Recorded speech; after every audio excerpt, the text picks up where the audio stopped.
You're listening to the Esoterix Podcast.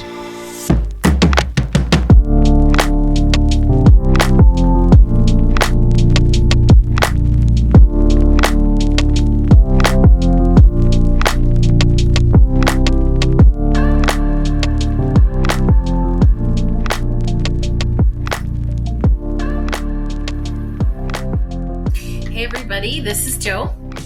And I'm Fiorlaiz. Welcome back to the Esoterix Podcast. Hello, lovely. How are you today? I'm wonderful. How are you? Happy Monday. Good. Yeah, it is a Monday too. It really is. But it doesn't feel like a Monday. Do Mondays ever feel like Mondays to you? They don't, when I'm, especially being self-employed, they don't. Not when we record. No, you know, right? Because we're looking forward to it. Yeah, no, not when we record. If we don't, then maybe sometimes. I don't know. Yeah. I don't really have that attitude about it though.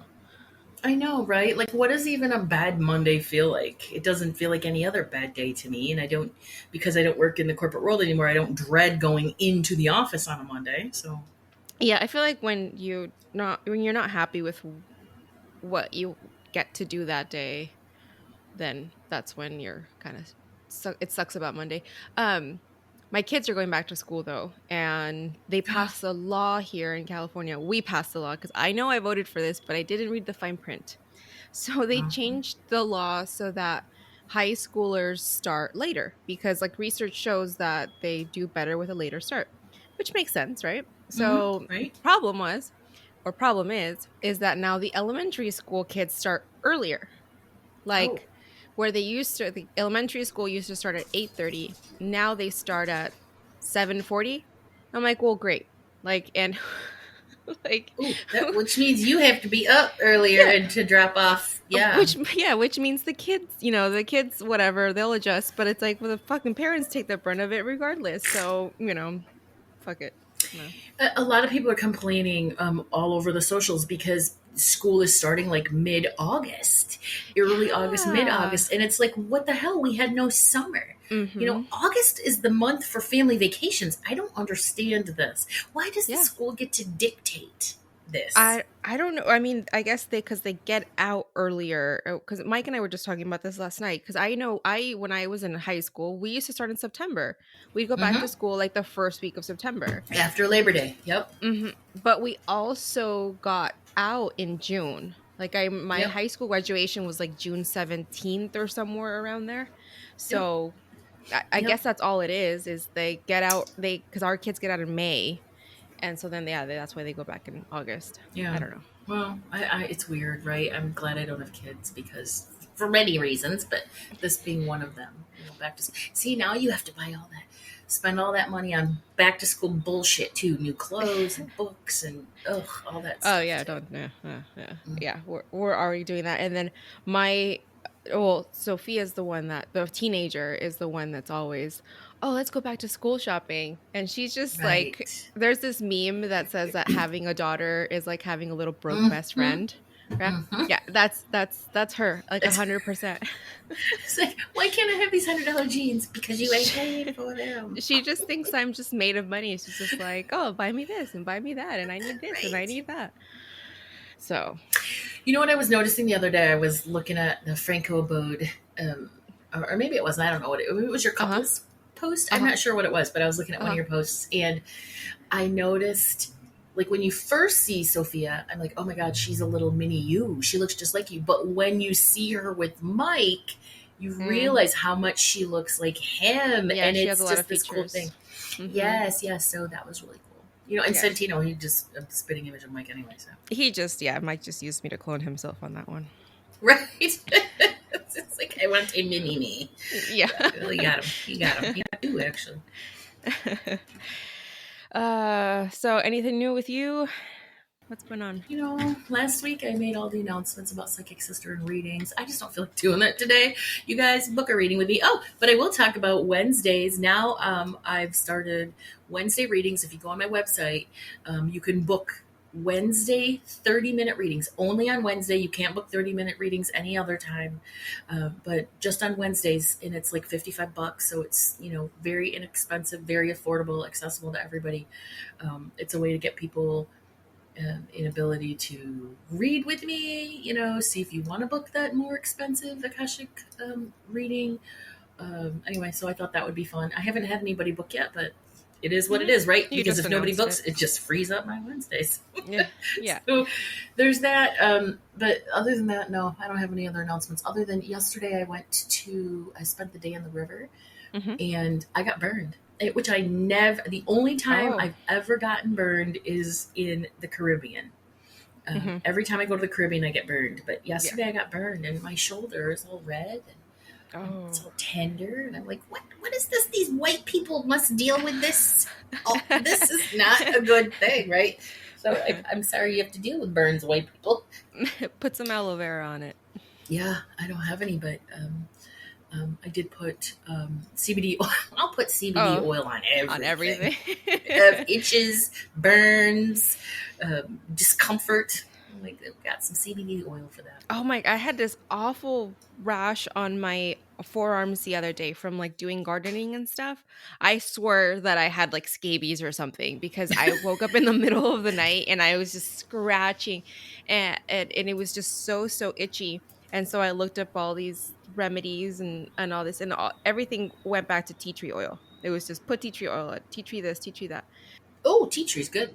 So I did. I bought a tea tree oil body wash, a Oh, toner, nice. and then I have the oil too. So I did all three and it was gone. It was gone in a Oh, day. nice. Yeah. Tea tree. Tea tree, Yes. yep. My friend Kathleen, who owns Soulful Earth Herbals in Lansing, Kathleen, you've purchased from her. She has the best tea tree products. I love them, and she actually is the one who like taught me how good it is. It helped me with some dry scalp, some other really good things. So, yeah, tea tree's good stuff. Yeah. What about you? Do you have announcements? No announcements. I'm No. starting to get back into the groove of doing more research and stuff for episodes. So Yeah. I've got some cool stuff cooking. So Yay. No, that's it. I'm working on that. Yay, good. So you have some good stuff that you're going to be sharing with us. Yes. Yes. I'm struggling a little bit, right? Like, there is structure and discipline required to do a new episode every other week, because the week that you're not presenting, you have to do your research, right? Yeah. And then the week that you are presenting, I'm struggling, but I'll have it ready. Next week's episode, I don't even know what I'm doing. It'll come to you. Yeah. It'll come. Yay. Okay, so what are we talking about this week? Okay, so today I wanted to talk about an interesting story regarding reincarnation. It's my favorite topic. My favorite topic.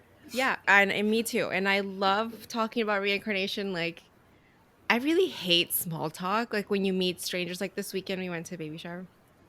And I realized, like, I don't like that small talk, like talking about like how hot it is or what do you do for a living boring. Or whatever. Like, it's fine. Like, I'll get to know a person, right? It's sometimes some people's jobs are interesting or whatever.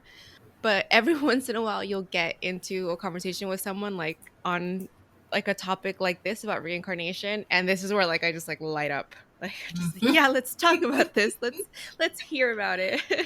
Oh, soul human. Let's sit down. Yeah. Okay. So this story was actually brought to my attention by like a 1-minute TikTok.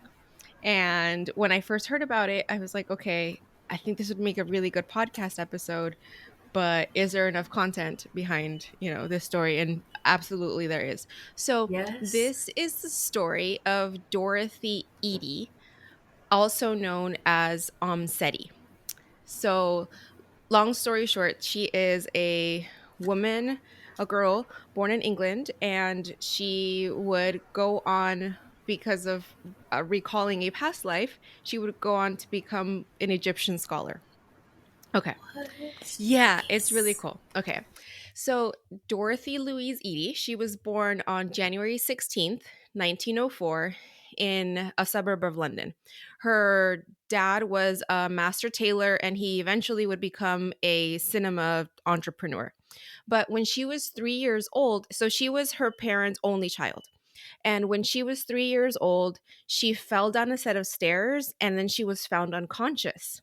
And so they called the doctor, and he checked her vitals, which checking vitals at the time was kind of sketchy. It was literally like putting up a feather under someone's nose, or and or a mirror to see if there was air. Like If that they're was checking. breathing.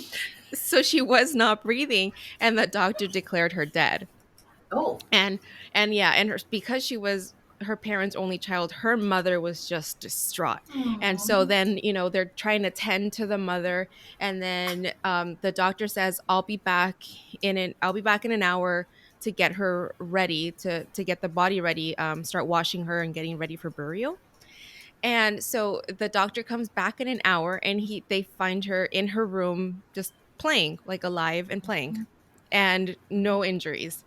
So after that, shortly after the accident, she began to have recurring dreams, but she also started talking with an undistinguishable foreign accent, which they could not explain. Um, and so, and this is actually a thing called foreign accent syndrome that I guess people do. I love how they have to give it a name like that, foreign accent syndrome. No, it's freaking reincarnation past life recall.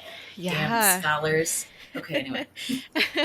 So she began to have recurring dreams in which she saw a huge building with columns and a garden filled with fruits and flowers.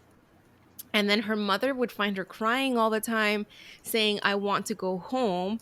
And then when her mother would ask her, like, "Where is home?" and she would describe this place, but she didn't know like where it was or anything else about it. She just knew what it looked like. So then she started kind of uh I thought this was funny. So in her Sunday school, um the teacher requested that her parents keep her away from class because she compared Christianity with ancient Egyptian religion. She actually called their Christianity essentially like a really watered down version of ancient Egypt. So she just yeah, Nice. so she just looked down on it. She said that it was um she would point out the inconsistencies of Christianity. And yeah, because she compared it. And so they said, don't bring her back. Yeah, don't bring her back. Yeah. Was she like, bitch, I'm out anyway? And then she got kicked out of school because I like her. I like yeah, her already. because she refused to sing a hymn in which it said that it asked God to smite the swart Egyptians. And she was like, "No, I'm not saying Oh, that." Yeah. right. So they kicked her out. And then later on in her life, she was expelled from a Catholic church because Mhm. she liked going there, because she really liked the incense, the actual like ritual. She liked she liked the incense ritual, Oh, okay. Okay. and she really related to that, to like where she had quote unquote come from. Mhm. And when the Catholic priest asked her like, "Are you even Catholic?" and they yeah, and then they kicked her out. She needs to start lying, if you ask me. Yes, I am. Mind your business, priest. Yeah, because the priest asked her parents if they were actually Catholic, and they were not. They were Protestant Christians, so they kicked her out. Right. Okay, and then what actually woke up her interest in ancient Egypt? Her parents went on a trip to the British Museum, and they actually just couldn't find anyone to watch her that day, so they decided to take her. She was only 4 years old. So they take her, and she's like, typical 4-year old, like not interested in a museum. And so she's kind of just trailing behind and not really paying attention until they get to the Egyptian galleries in the British Museum. And then as soon as she sees the displays, like the statues, she goes and she says, "These are my people." Mm. And she takes off her shoes and she starts kissing the feet of the Oh, statues. Yeah. And then she starts reprimanding oh, everybody that walks by oh. because she's like, "How dare you have your shoes on in the presence of gods? Like, you're supposed to take your shoes off." And so, so No. she's like scolding Uh-oh, people. let me guess. She gets kicked out. I didn't say that she got kicked Um, out, but I think her parents were just kind of like, "What the hell's going on?" Our child, what's going? All right. Yeah. So she didn't want to leave, and then she also saw um a preserved mummy, and she just instantly connected with it and just stared at it. She had no idea what she was actually looking at, but she just was just really drawn. um there was actually a photo of the temple of Seti the First. And when she saw that picture, she says, "There is my home." And then she started asking her parents, like, where the gardens and the trees and like where everything else that she knew belonged to that temple. Mm-hmm. So, yeah. So, anyway, so after that, that basically woke up her obsession with Egyptian culture. Mm-hmm. And as she grew up, so when she was 10 years old, she was noticed by an Egyptologist named Wallace Budge of the British Museum, and he agreed to teach her hieroglyphics. Well, how did And this all come about? Just was she just being a normal 10-year-old or what? no, she was constantly seeking out information. Okay. So she was like, she would go to the library and Okay. check out books. Okay. Yeah. And I am guessing that she probably went to the museum as often as she could, and that's probably Yes. where Yeah. where this the Egyptologist recognized her, or kind of helped guide her more. So he started teach her how to read hieroglyphics, and she picked up on everything really fast. And when they asked her, like, why, like, how do you get this so quickly, and she's like, because I've already known this, I'm just remembering it. Yep. So yeah, so it was really cool. So That tracks. and then but once she started to become a teenager, so when she was about 14 years old, she started talking about how she was experiencing nighttime visions of the pharaoh Seti. um and and she says that she would describe it as an expression of somebody in hell who has suddenly found a way out. Hmm. And she had this the recurring dream where she and other Egyptian women and girls lay in a on rush mats in a big room, and then an old man would carry a lamp to check to see if they were in their proper places. And then in a subterranean chamber, a high priestess interrogated her and beat her when she refused to answer. She was having these recurring dreams and these visions, though, of this guy Seti, and her parents actually tried to commute her because they just they thought she was losing it, Yeah. but they actually took her in several times, and then she was released because they're like, there's nothing wrong with her. Mm-mm. But she was talking about like how he would come in the middle of the night and undress her, and like these are like, she was like 14, 15 years old, so they Mm-hmm. were like, something's not right. Mm-hmm. So, okay. Eventually, what happened was she went to the Plymouth Art School, and that's where she actually began to collect Egyptian antiquities. But when she was at this school, she became part of a theater group, and in the theater group, she was in a play that was based on the story of Isis and Osiris, and she played the role of Isis. And when she was playing this role, she actually started to have full visions of her past Oh, life, of yes, her of actual. course she did. Yes. Ooh, my Yeah, legs are yeah. tingling. I don't know why. There's my legs. The spirit's like, yes, this is a good story. Yeah. So, okay. So then here's her actual story of like who she was and what happened to her. So she was so this is her past life. Okay. So she was born to a soldier and a vegetable seller. Her father was a soldier, her mother was a vegetable seller, and they named her Ben Treshet.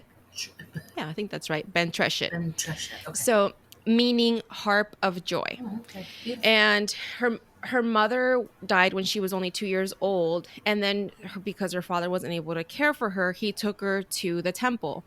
And in the temple, she was actually raised, she was taken in to be a high priestess of Isis, and she was supposed to be basically like remain a virgin in honor of Isis, as a priestess to Isis. So once she was there, and she would perform in plays, and it's just funny how like the two lives kind of paralleled each other in that way. So she would perform, and one day, as she was in a performance, there was a young king. They also referred to him as a Pharaoh Seti, who was visiting the temple, and he took notice of her, and they ended up having a sexual affair. And then he would leave, and then she would be found to be pregnant. Uh-oh. And she's supposed to be a virgin in uh-oh, Exactly. the twist, plot twist. Dun, dun, dun. Yes. So when they found out that she was pregnant, she was interrogated by the high priestess of the temple, and then, Who did this? but also that was the vision she was having, those dreams she Oh, was having of being oh, the interrogated. interrogation, right? And she refused to answer, so Yeah, he would yeah. beat her. Yes. Yeah. So they would beat her, and she refused to answer. Yeah, and then eventually she did confess that her lover had been the Pharaoh Seti. Right? But the problem is because so this crime, because she had committed a crime by doing this, would have been death, but she would have had to go through an actual trial. Like she would have to out her actions and how she got pregnant, and then that would obviously embarrass the Pharaoh Well, Seti. fuck him. And He's so the one that fucking started the whole thing. Don't.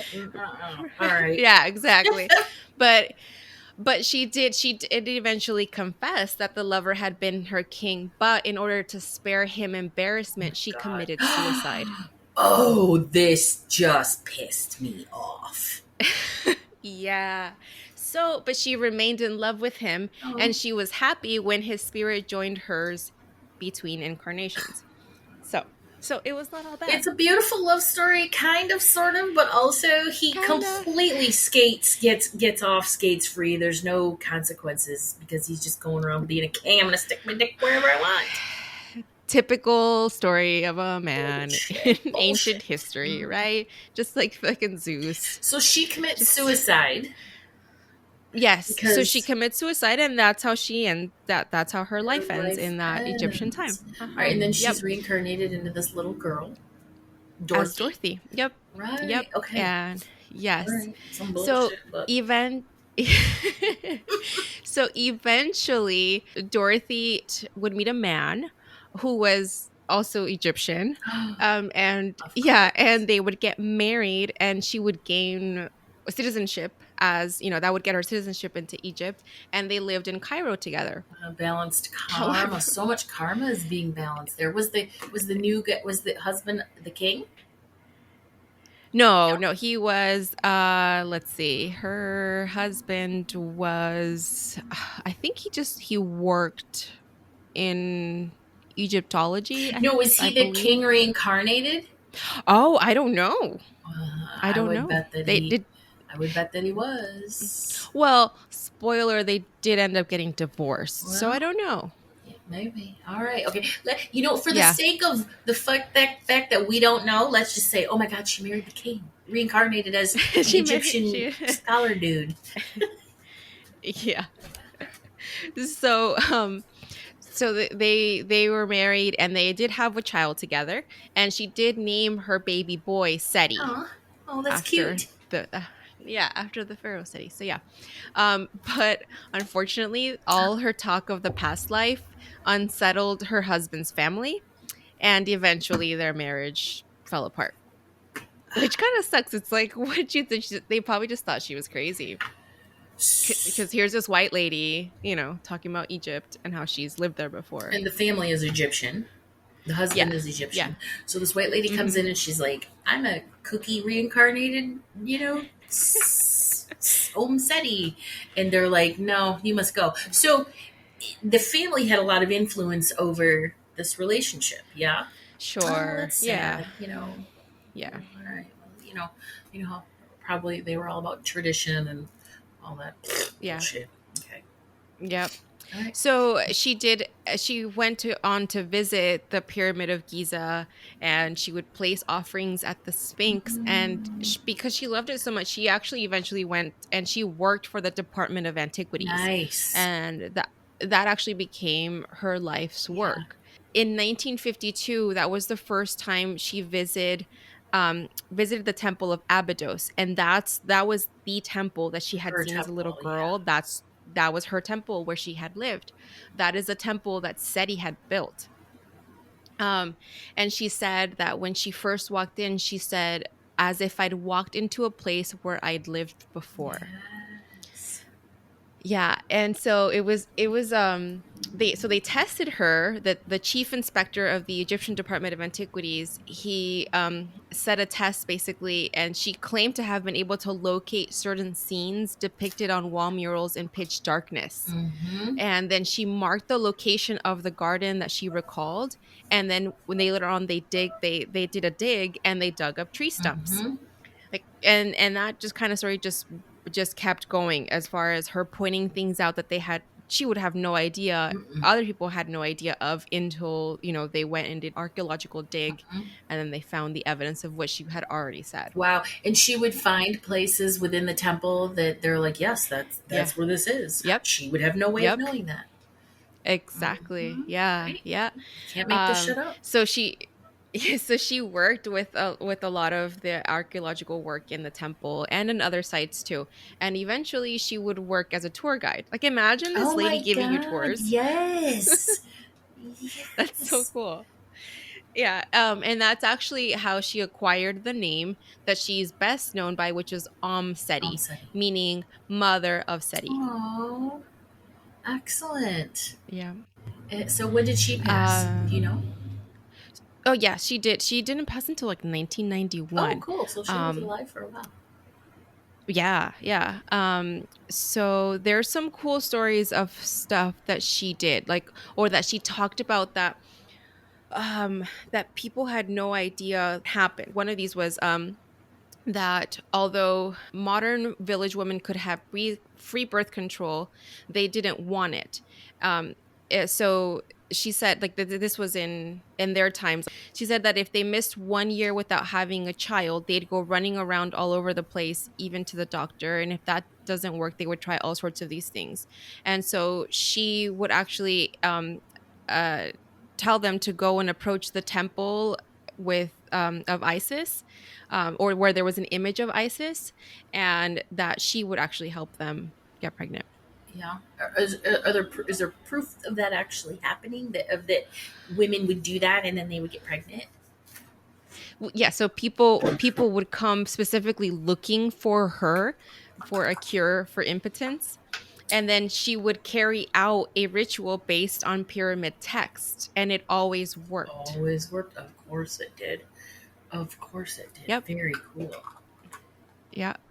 And then she said that the unusual baby feeding methods used in modern times in Egypt, such as breast milk being supplied via a bowl, echoed similar scenes from pharaonic times. And then the sidelock of youth, which ancient Egyptian children wore, survived with some modern Egyptian peasant children, who were left with a tuft of hair after the rest is shaved off during their first haircut. So she was just basically correlating ancient traditions with modern things that people were Oh. doing. She was telling them where they were coming from. Yeah, Yeah. like the origins. She's like, oh, the origin of Yeah. that is this.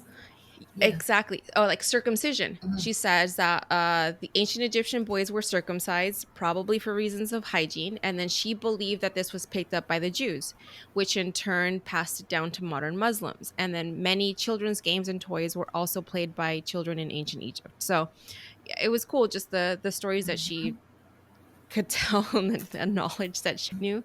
Okay, so this one, I think you'll like this one. So she observed the tree of extremity mentioned in the Quran with inscribed leaves, and she compared it with the ancient Egyptian temple scenes in which a god is shown inscribing the royal cartouche on leaves adorning the tree of life. Oh, I do love that one. I love all of that.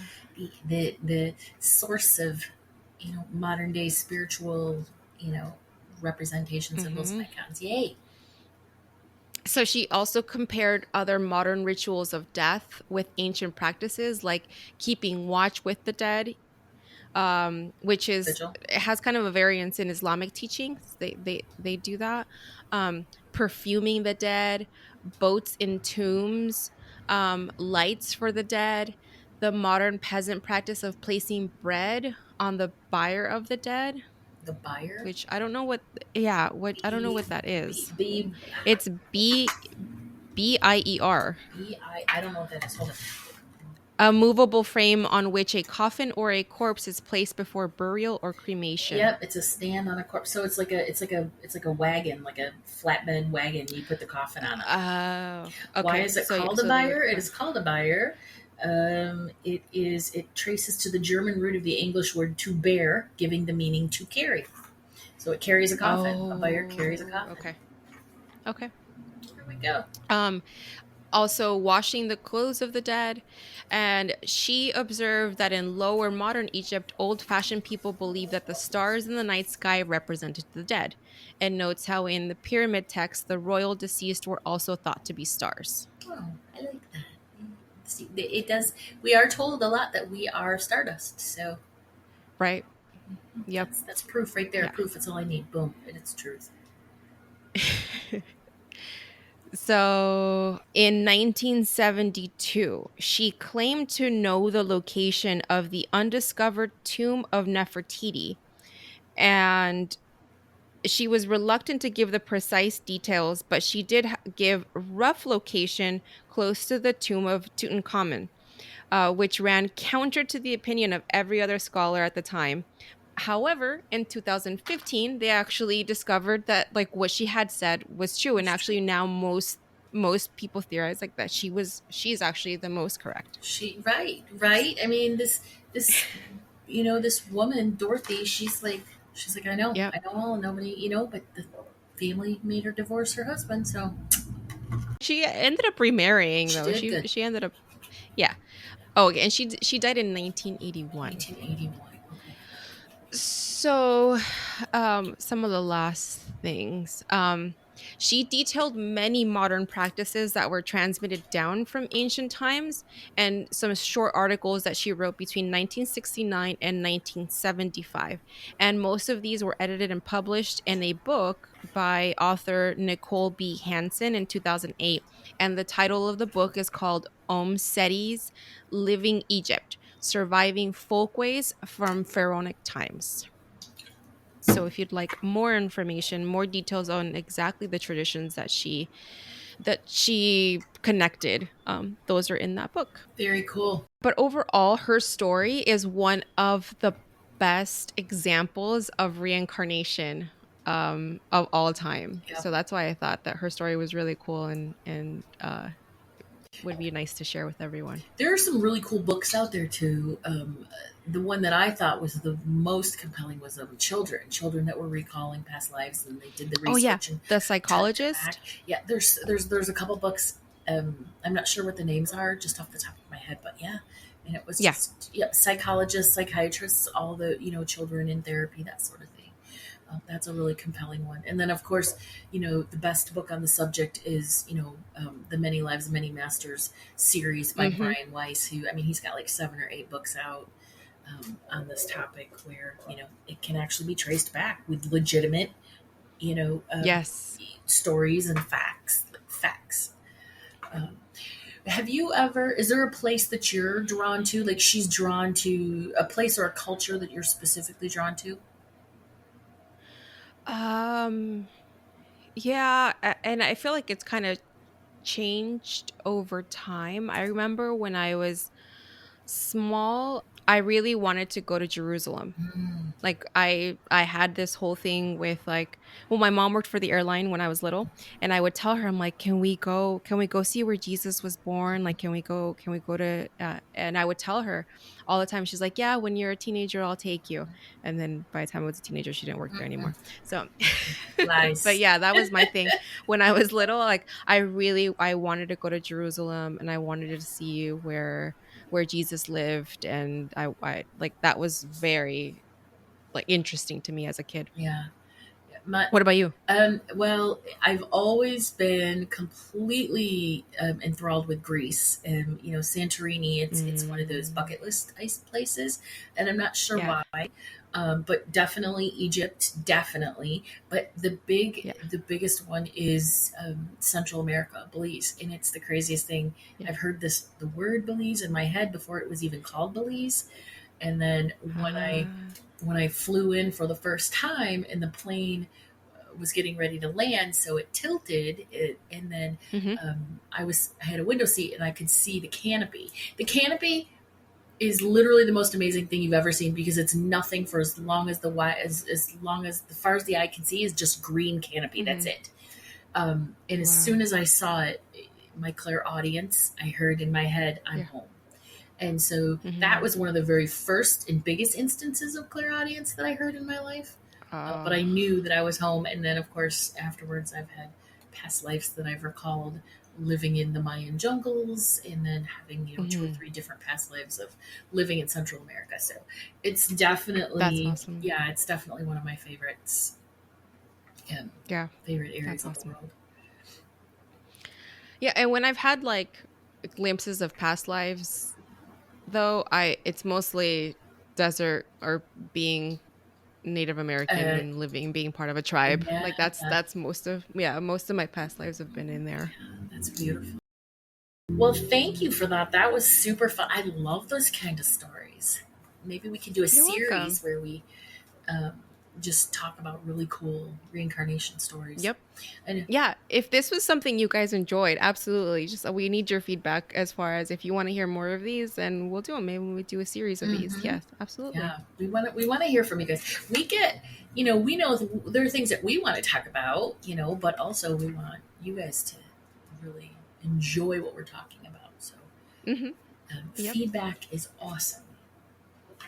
Yes. All right. You got something for us on the closing vibe today? I do because this is something that pops up. It's popped up on the regular, especially lately, because so many Mm-hmm. light workers and empaths and intuitives are being called forth, being called forward. They're coming into their powers. But I want to talk about holding space for your friends who are on a spiritual path just as you are, but that who might suffer from maybe that love and light toxicity, right? So I kind of want to break it down because the spiritual path awakening process, it happens in phases. And when you first awaken, you become woke. You just start to see things in a different light. You realize there's a Mm-hmm. different way of being. You have a different purpose. Everything is not as it is as it has seemed, right? Religion is simply an ideology. It's not a way of life. You might Yeah. be like, God is an actual thing, but also it's God is more of a spiritual concept than it is a religious Mm-hmm. concept. All right, so people go down different paths.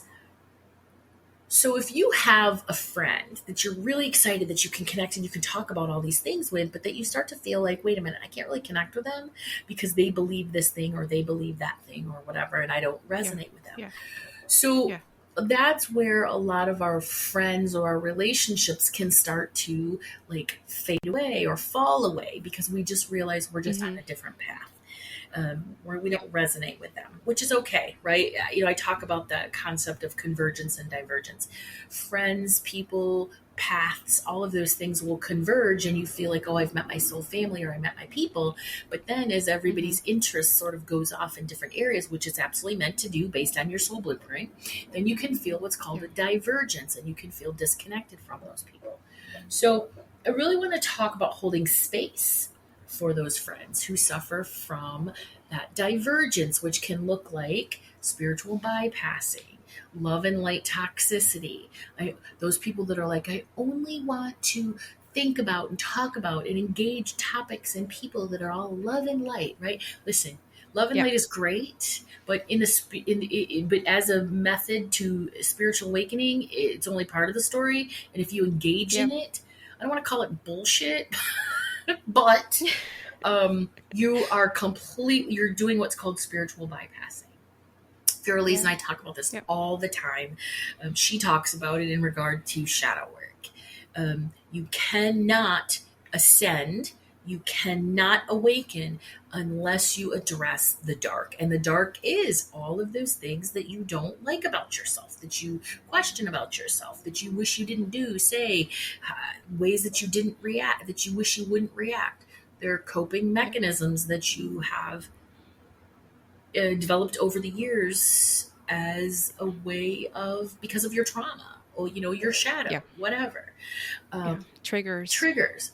But it's really important not to invalidate the feelings of those who suffer from that love and light toxicity. Yes, I can sit here and call it bullshit. Okay, that's because I'm talking to everybody as a whole. But if I'm talking one-on-one to somebody, one of my clients, one of my friends, or even somebody that's just come to me and says, I just need to know, how do I traverse this thing? I'm not going to invalidate if I see or sense in them spiritual bypassing or love and light toxicity. I'm not going to invalidate their feelings, because who's to say that they're not on the path where they will evolve out of that eventually, and they will, but that where they are right now is exactly where they need to be in order to gain the influence or the information or the experience that they need, because maybe they have to go through this because they're going to then help others down the road through their own spiritual bypassing or love and light toxicity. We never fucking know, right? You don't know. So I just say, if you can hold space from a neutral space of non-judgment, wonderful. But if you can't, let the divergence happen. Let it happen gracefully, naturally. Let it happen. Don't push against it. Don't fight and claw to save it, because trust me, you will come back together again. It's convergence and divergence. It happens throughout your entire, life. That you'll separate from people, let them go do their own journey, and then come back, and you'll come back even stronger. So, that's just kind of what I wanted to touch on, because there's a lot of people that are struggling with that, and if you can't hold space for your friends, from a neutral and non-judgmental space when it comes to their spiritual journey, then just let it go, right? Because honestly, nobody needs a judgy asshole as a friend. Nobody wants that. Yep, absolutely. Thank you. You're very welcome. Very welcome. Well, all of you lovely humans, this has been a blast. You can find us on all the socials under Esoterix Podcast, and be sure to join our Facebook community. You can find us on Facebook or Instagram. I don't know, that's kind of the place where you might hear firsthand about all the cool things that we're doing. I have been successful in doing more intuitive development tips, so I'm proud of myself there. People like to pull cards and all sorts of cool stuff. So join us all over the socials. Yes, it's a safe space to share. It is. And thank you all for inviting us into your life today. Stay mystical, magical, and ready to do it again next episode. Bye guys. See you later.